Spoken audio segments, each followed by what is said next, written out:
just beginning together with Psalm 27, as we always do, starting our day from this place of seeking, this place of internal reflection that encapsulates what this month of preparation is all about. Achat she'alti me'etz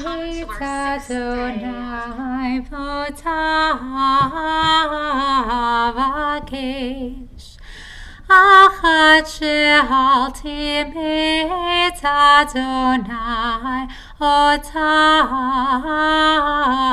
avakesh. Shivti beveit Adonai kol yemei chayai. Lachazot benoam Adonai Ulevaker ve'ikalo. Lachazot benoam Adonai Ulevaker ve'ikalo. One thing I ask of the Eternal, only that do I seek, to live in the house of God all the days of my life, to gaze upon the beauty of the Eternal and to frequent God's temple. Now, this morning, we have a reflection from Lisa Takami, who teaches us that even when things seem to not be going our way, to stay strong because things might just turn around.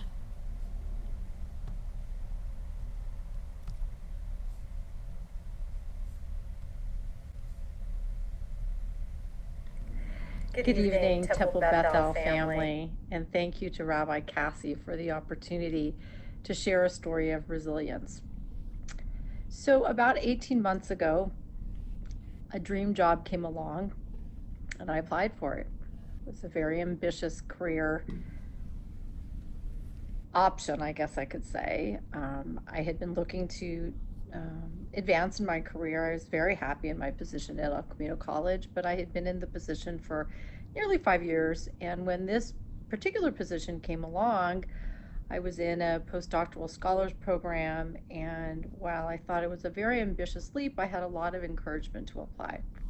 It was a position at the executive level at a nearby university that aligned very closely with my doctoral work in equity, diversity, and inclusion, and would have been kind of a dream job. Fast forward 8 months later, a national search, countless interviews, application supplemental questions, public forums, final 2-hour interview with the university president, and 6 long weeks of waiting, at the end of which I found out I came in second. On a day that I also had a dentist appointment and had had a cyst removed.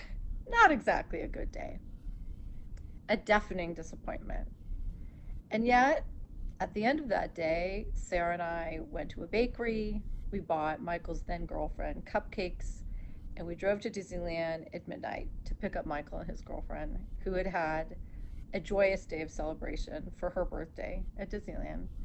And I realized, as I've realized on more occasions as I mature, that life is never about one thing alone, and that I'm very blessed to have a rich life.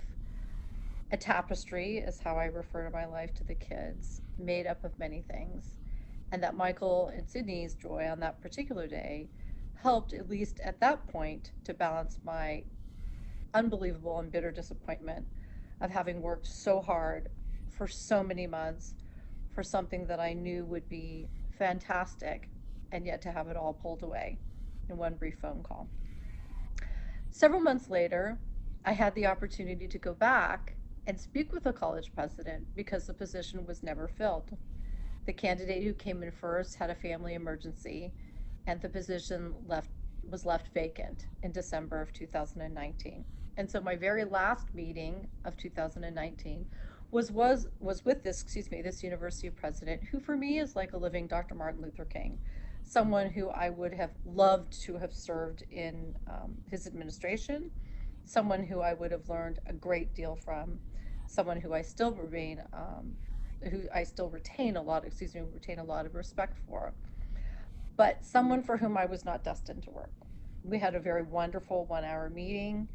He's a psychologist by training. He reassured me that there was absolutely nothing that I had done wrong during the course of my umpteen interviews, and in fact, that there had been many things that I had done right, but that he had felt in that particular instance that the individual that he chose was the best fit for that position at the time. And so I ended 2019 feeling that I had done the best that I could. And as 2020 started, I was still itching to move on with my career. The year started. Before too long, we had COVID. Our entire college moved remote. And come mid-spring, I realized that it was important for me personally and professionally to make my goal to change positions before Michael left for college. And it was also important for me to demonstrate to the kids the focus and perseverance and resilience that comes with reaching a goal. And so, as many others had told me, many mentors, my parents, my husband, even the kids, out of the blue, in late May of this year, 2020, a recruiter sent me an email off of LinkedIn. I didn't even think it was legitimate, let alone a position that is just as great as the position that I applied for last summer. Not exactly where I thought it would be in terms of sector of education, and yet a fantastic opportunity with a genuinely committed group of people, diverse group of people, and in an industry where I can make a significant impact for greater representation of women and people of color. It's just not the higher education sector where I thought it would be. Of all the people who encouraged me to accept this position, which now involves a significant commute and lots of change, were the kids. They encouraged me after having seen me really have a hard time last summer. And they said, Mom, we're both home now. If you're going to try something new, this is the time to try it. And so with their blessing, and Masahiko's blessing, I accepted this new position when it was offered, exactly 1 year to the day from when I did not hear about the position that I so badly wanted in 2019. So with this story of professional resilience, I wish everyone in the Temple Bethel family a very happy, a very joyous, a very healthy, and a very safe Rosh Hashanah. Thank you. And thank you so much, Lisa, for sharing your story of resilience. I think that it truly can inspire all of us. I know right now, many of us, all of us, have been kind of blindsided by things outside of our control. And your story of persevering through it, of believing in yourself, of getting support from those around you, fortunately has ended with this new chapter beginning. And we're so grateful for you. And we hope that for everyone in the Temple family, that this will be a year in which we can try new things, stay resilient and strong, and who knows what blessings will come our way. I just want to say a good morning to everyone who is joining today. So Jay and Riva and Diane and Sarah and Dee, Michelle and Jay, and so many other people who I can't see right now, Elliot and Maura. It is wonderful to have all of you here to start this day with these reflections with every one of you. And everyone whose name I didn't say, I'm so glad you are here as well. I'm going to bring us back to our psalm that we read each morning, and yet we hope that even though the text is exactly the same, perhaps we will find something new within it, something that we need to explore and we need to focus on today, something perhaps inspired by the Elul reflections that we watch. Of David, Adonai is my light and my victory. From whom shall I feel fright? Adonai is the stronghold of my life. From whom shall I feel terror? When evildoers approach me in battle to feed on my flesh, my pursuers, my adversaries, they have stumbled and they have fallen down. If a camp encamps against me, my heart will not fear. If a war arises against me, in this I would trust. One thing I have sought from Adonai, how I long for it, that I might live in the house of Adonai all the days of my life, that I might look upon the sweetness of Adonai and spend time in the palace. That you might hide me in your sukkah on a chaotic day, hide me in the hiding places of your tent, raise me high upon a rock. Now my head rises above my enemies round about, and in your tent I'll offer offerings to the sound of the truah, the shofar blow. I shall sing and chant praises to Adonai. Hear, Adonai, my voice. I am crying out, be gracious to me, answer me. My heart has said to you, seek my face. I am seeking your face, Adonai. Do not hide your face from me. Do not turn your servant away in anger. You have been my help. Do not forsake me. Do not abandon me, God of my deliverance. For my father and my mother have abandoned me, yet Adonai gathers me up. Make your path apparent to me. Guide me in the upright road, because of those up ahead who lie in wait for me.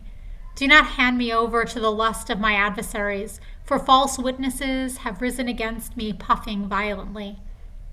Had I not the faith that I would see the goodness of God in the land of life, wait for Adonai. Fill your waiting with hope in Adonai.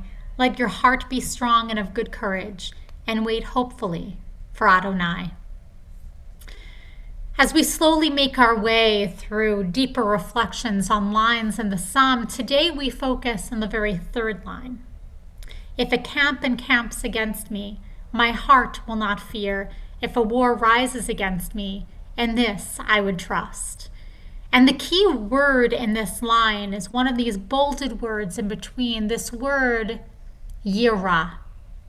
You might know that the days of awe, these Rosh Hashanah to Yom Kippur, these days of awe are the Yamim Noraim. It comes from the same Hebrew word as Yirah right here. And that word means awe, as in standing at the Grand Canyon and looking out and being in complete awe of the wonders before us. And it also means fear, and how awe and fear are tied together. The very things that fill us with excitement on the precipice of new adventures, like this first day of school remotely for many of our kids in our congregation, is the same feeling as the feeling of fear, of uncertainty, of jumping into the unknown. Same kind of feeling that Lisa Takami talked about just a moment ago, starting this new adventure in her career. So this morning I read you a liturgical poem that Rabbi Robbins wrote in response to these words. The Kabbalists teach that there is a spark of God animating each human being. They see God embedded in each element of the natural world, in every leaf, every grain of sand, every drop of rain, every creature that flies, creeps, or crawls across the earth. The wind that blows, hard in a hurricane, gently on a sunny day, is Ruach Elohim, the very breath of God that hovered above the water at the dawn of creation. And here, at a moment of deepest fear, God is present as well. Hebrew requires that the letters used to spell the fear felt by the human heart include the doubling of the tiny letter Yud. Yud Yud, followed by Resh and an Aleph. Yud Yud, the spelling of God's name Adonai, embedded in the Hebrew word for fear. It is easy to overlook the additional small silent letter, almost a placeholder, in the panic of a moment. But it is there, Yud Yud, at the beginning of the word, providing form to fear. Libi, my heart pounds as obstacles mount around me, as conflicts race in my mind. And then I notice the fear in my heart. Like the trees, the sand, the animals, and the wind, this feeling too contains God. This intense emotion is built on God's name. Yud Yud, Adonai, God's presence. At this most vulnerable time, this season of greatest awe and anxiety, when even my heart is fearful, Yud Yud Adonai is with me. God is not just next to me, or around me, or even within me. God is integral to the feeling. Noticing, remembering, maybe even believing it, my heart slows. I can see the intensity, the challenges. All this is holiness. Yud, Yud is ingrained in my emotions, and I feel more secure, confident. Lo, Yira Libi, my heart does not miss a beat. God's name abides in my fear. As we start this new year, there might be things of which we are fearful, understandable things. But I hope that even in those moments where we're feeling not quite so strong, even in those moments where we feel overwhelmed, that we can feel the support of something bigger than ourselves, that we can feel God's presence as it appears in this psalm, in this liturgical poem, and perhaps in our own theology as well. And this morning, like every morning, we end with a prayer of healing, a Misha Berach prayer, for everyone in this world who is in need of healing of mind, healing of body, or healing of spirit, for everyone who is in fear because of wildfires and hurricanes, because of COVID and other illnesses, because of things outside of our control. We hope that in saying this prayer, not only will we find healing, but we'll find a little bit more strength to face the challenges that come our way. Lisa Levine's Misha Berach. Misha Berach Avotenu, Avraham, Yitzchak, v'Yaakov. Misha Berach Imotenu, Sarah, Rivka, Leah, v'Rachel. May the one who blessed our mothers, may the one who blessed our fathers, hear our prayer, hear our prayer, hear our prayer, hear our prayer, and bless us as well. Bless us with the power of your healing. Bless us with the power of your hope. May our hearts be filled with understanding and strengthened by the power of your love. Bless us with a vision for tomorrow. Help us to reach out to those in pain. May the warmth of friendship ease our sorrow. Give us courage, give us strength, show us the way. Misha Berach Avotenu, Misha Berach Imotenu. Hear our prayer, hear our prayer, hear our prayer, hear our prayer, and bless us as well. Hear our prayer, hear our prayer, hear our prayer, hear our prayer, and bless us as well.